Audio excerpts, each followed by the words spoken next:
Yes. Hello and welcome to Tales by the Fireside.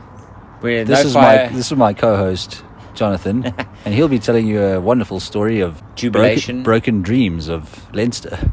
Yeah, and jubilation for Toulouse, Oak. Yes. I mean, how many? It's like 3 years in a row now. Yeah. Are they starting to become sort of like the All Blacks of like club rugby or whatever? You know, previously the All Blacks were seen as I don't want to say that Leinster are chokers or anything. It's just, it is starting to become a little bit of a pattern, isn't it? Yeah, when I called it at about 60 minutes, I actually thought Toulouse were going to end up winning the game. I saw your message. You said, you were like, yeah, Leinster's done, you think? Yeah, but that was already in extra time. Okay. After that try, I was like, there's no ways Leinster can come back from that. Yeah. DuPont was just much too good. That guy was stealing balls on the ground, eventually tackling everyone. Did you expect such a tight game?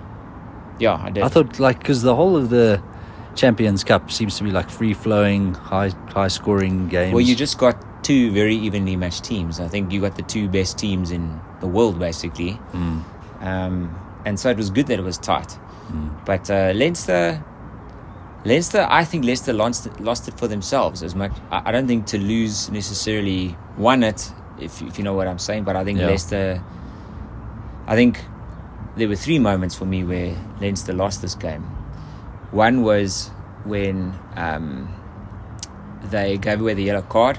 Yeah. Okay, that was in extra time. That was low. You gave away that silly yellow card. There's going to be a lot of arguments about that's a yellow card. I mean, if you reach for the ball and you knock it on, it's a yellow card. Yeah. I haven't seen that get I thought it was pretty clear cut. Yeah, it was clear cut. That was a silly move on his part, almost like what Cheslin and Colby did in the finals. Remember? Yep. And then I saw Caelan Doris on the ground. Yes, giving away that penalty. Yeah, that was going off his feet. Off his feet. It was like what a school kid does. It was a gift. Yeah, I couldn't understand that lack of composure by the captain. That kind of summed it up for me. That they had already lost their composure. That's not their usual. Usually they're so clinical in that, and that was it wasn't even 50-50. It was really bad. It was a bad penalty to give away. Very bad penalty. Yeah. At the worst time of the game. and also because that's what led to the try. They were a man down. Toulouse went wide, scored a brilliant try. But I also think that, if it was me, I would have been tempted right at the end of normal time to go for the line out instead of the penalty, because it's a penalty to tie the game, which means you want to try and defend it out so that you can get into extra time. Yeah. It's very, very low risk. And I think sometimes you got to back yourself, just because they still had about 4 minutes or something. I stand to be corrected left, and I thought, for me, I'd have gone for the corner. And they're good enough. And definitely. And I would have backed, because then you're soaking up time, putting them under a lot of pressure, and you get a try there. Or a yellow card for repeat penalties. I mean, Toulouse would have been desperate. Yeah. You know? And if you don't make it, you might still be in their half with, might get the ball back from a kick in their half, try again, play for penalty, play for drop goal. But, it could also have cost them. So I'm not saying it was wrong or right. I just was thinking to myself, man, I might have decided to go for the line there. Yeah. Champion teams sometimes take that, sort of like when the Bulls were winning so much back in the day, Victor Matfield and those guys, they were constantly, they were very much back themselves. Yeah.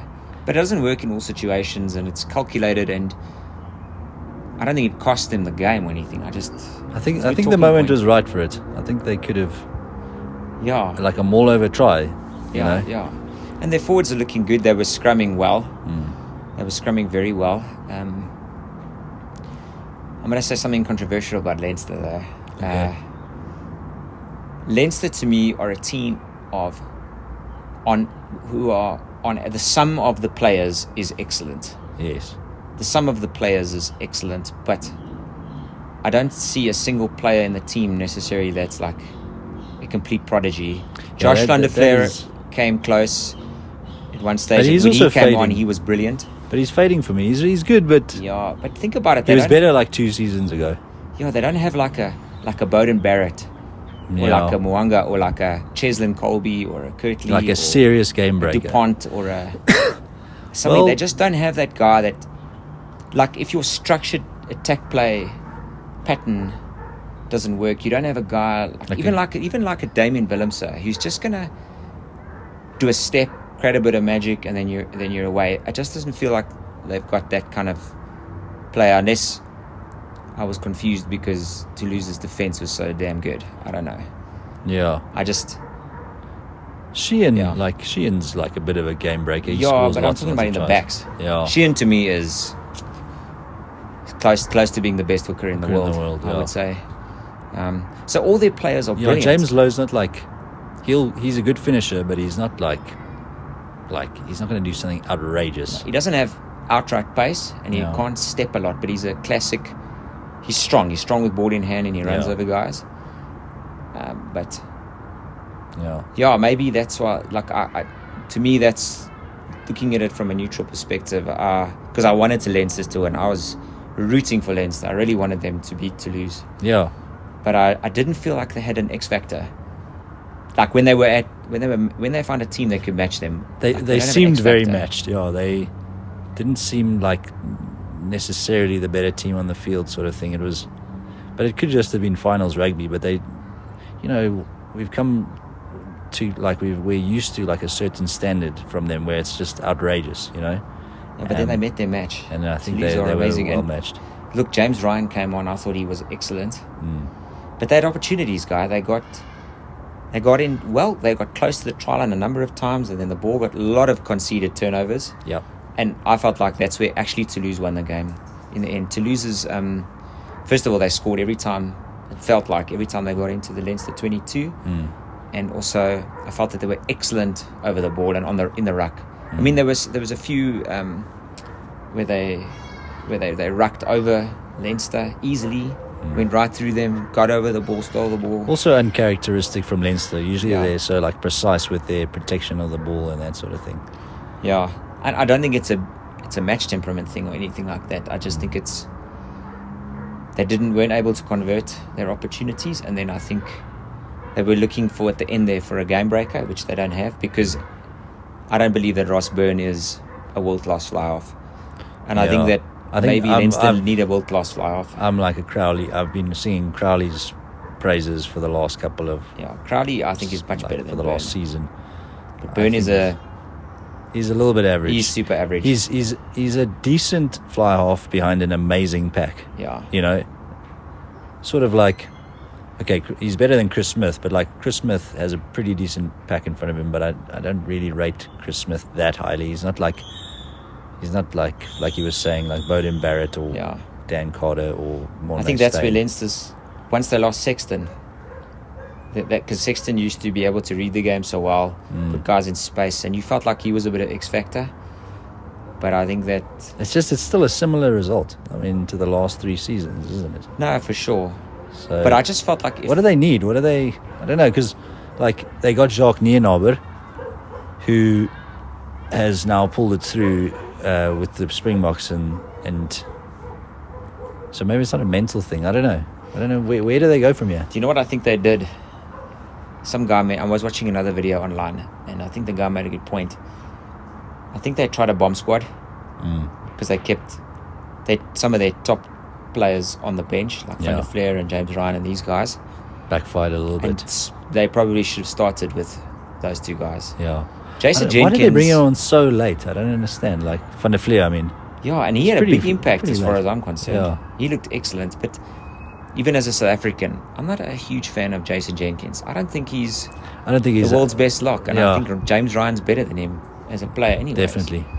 Yeah. So, to me, especially after the heroics of, was it 2022? James Ryan, Tyg Byrne. Tyg Byrne's a phenomenal. Like those guys, like I think Tyg Byrne plays for Munster though. Yes, he does. But my point is, in terms of like top locks, like James Ryan is up there, and I don't think, like you say, I don't think Jason Jenkins should start ahead of him. Yeah, that's probably why they bought Argia. Yeah, and they've bought Barrett. Oh yeah, Geordie Barrett. Not Geordie. Oh yeah, they did buy Geordie Barrett. They bought Geordie Barrett. Yeah, but for fullback. Yeah, but that's who they need. They need a Geordie Barrett. If Geordie Barrett is playing in this game, maybe I mean, it would have made a difference. But also, what it does show you is, look, that's basically Ireland versus France, eh? Yeah. I don't rate the French front row as a scrummaging front row. If you've got an Australian, Cyril Bay is a bit small. If you have an Australian in your pack, I don't know about you. I'm like, let's be honest. Yeah, I know. That's then you're desperate. And then you got a red card as well. I mean, oh, man, didn't he? Yeah, he got a red card. He did get a red card. I think that was a 50-50 call, but also, he could have got a yellow there with some other refs. But both the cards I thought were correct. Anyway, so where does it now put Leinster for the URC? I think Leinster are going to go all out for the URC. They're going to go all out. They're going to want to win this one. Yeah. So like a whole bunch of permutations that we discussed last week, Hansi and I, for this final weekend. So from a Bulls perspective, we would want Leinster to come fourth, so that they play Munster in the semis. And yes, we got some angry comments about there's still a lot of final round. There's still quarterfinals before we can start talking about semis. I'm just looking ahead, saying the Bulls can't slip up. Bulls have to get a bonus point against the Sharks, and we've got to hope that Leinster, obviously if we make it through the quarterfinal, we have to hope that Leinster plays Munster in the semis, so that possibly we play Leinster at Loftus. That'll give us the best chance of winning, I think, because travelling to Ireland to play Munster in the final is going to be... I think Leinster's going to be an absolute beast. Yeah. Because I think now they're gonna go all out for URC. I think it's going to be... If they end up 1 or 2 on the log, I think they're going to be impossible to beat. I don't think they can end up... If we win and we get a bonus point, and Munster wins and gets a bonus point, then 1 and 2 are secure. That's how it's going to be. The question is just whether those permutations that I said, whether we play Leinster at home at Loftus or Munster, or we play Munster.